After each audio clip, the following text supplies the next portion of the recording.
చాముండేశ్వరి దేవాలయం మైసూర్. కర్ణాటక రాష్ట్రంలోని మైసూర్ జిల్లాలోని మైసూర్లో మైసూర్ ప్యాలెస్కి 13 కిలోమీటర్ల దూరంలో చాముండేశ్వరి దేవి కొండపై వెలసి భక్తుల్ని రక్షిస్తోంది. దుష్టులకు భయాన్ని కలిగించే అతి భయంకరమైన రూపాన్ని కలిగిన ఈ దేవాలయంలో ప్రధాన దేవతామూర్తి చాముండేశ్వరి దేవి. ఈ దేవతను పార్వతి అని, శక్తి అని, దుర్గా అని అనేక రకాల పేర్లతో పిలుస్తూ ఉంటారు. మైసూర్ మహారాజులు చాలా సంవత్సరాలుగా ఈ దేవతను పూజిస్తూ, కులదేవతగా ఆరాధిస్తూ, ఈ దేవాలయాన్ని పోషిస్తూ, ఈ దేవాలయ అభివృద్ధికి విశేషంగా సహకరించారు. ఈ పుణ్యక్షేత్రాన్ని 12వ శతాబ్దంలో హోయసల పాలకులు నిర్మించారని భావిస్తున్నారు. ఈ దేవాలయ గోపురాన్ని బహుశా 17వ శతాబ్దంలో విజయనగర పాలకులు నిర్మించారు. 1659లో 3000 అడుగుల కొండ శిఖరానికి 1000 మెట్లతో మెట్ల మార్గాన్ని ప్రారంభించారు. ఆలయం వద్ద అనేక నంది చిత్రాలు ఉన్నాయి. కొండ మీద 800వ మెట్టు వద్ద ఒక చిన్న శివాలయం ముందు పెద్ద నల్లరాతి నంది విగ్రహం ఉంది. ఈ నంది విగ్రహం 15 అడుగుల ఎత్తుతో 24 అడుగుల పొడవుతో ఉంది. ఈ నంది విగ్రహం మెడ చుట్టూ చాలా అందమైన గంటలు చెక్కబడి ఉన్నాయి. నవరాత్రి ఉత్సవాల పేరు వినగానే నూతన ఉత్తేజంతో మనసు ఉప్పొంగిపోతుంది. భక్తి సమ్మిళితమైన ఉత్సాహ వాతావరణం ఈ 9 రోజులు తొణికిసలాడుతూ ఉంటుంది.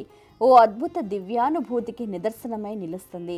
దేశంలోని అన్ని ప్రాంతాల వారు దసరా మహోత్సవాల సందర్భంగా అమ్మవారి సేవలో తరిస్తూ ఉంటారు. బంగారు అంబారీపై ఊరేగించడానికి కన్నడీగుల ఆరాధ్య దైవం మైసూరుపుర వాసిని శ్రీ చాముండేశ్వరి అమ్మవారి స్వర్ణ విగ్రహాన్ని ప్రత్యేకంగా తయారు చేయించారు. ఆదిపరాశక్తి లోక కంటకుడైన మహిషాసురుని సంహరించిన ప్రదేశం మైసూర్. పురాణ కాలంలో మహిషాసురపురం, కాలక్రమంలో మైసూర్గా మారింది. మహిషాసురుడితో పాటు చాముండులనే అసురుల్ని సైతం ఇక్కడే సంహరించిన అమ్మవారికి చాముండేశ్వరి అనే పేరొచ్చింది. మైసూరు దసరా ఉత్సవాల్లో స్వర్ణ అంబారీ, బంగారు సింహాసనం ప్రత్యేక ఆకర్షణ. చాముండేశ్వరి అమ్మవారిని ఊరేగించే పల్లకినే స్వర్ణ అంబారీగా వ్యవహరిస్తూ ఉంటారు.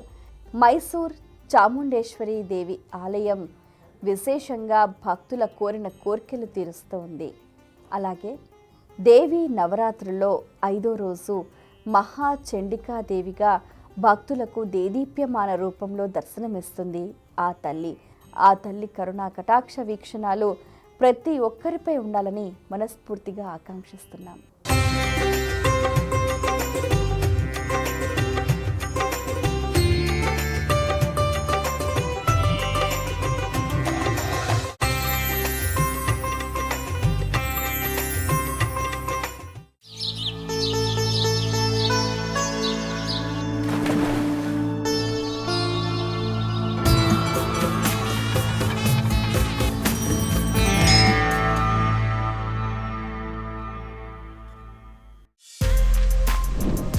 For more videos like this, subscribe Big TV channel.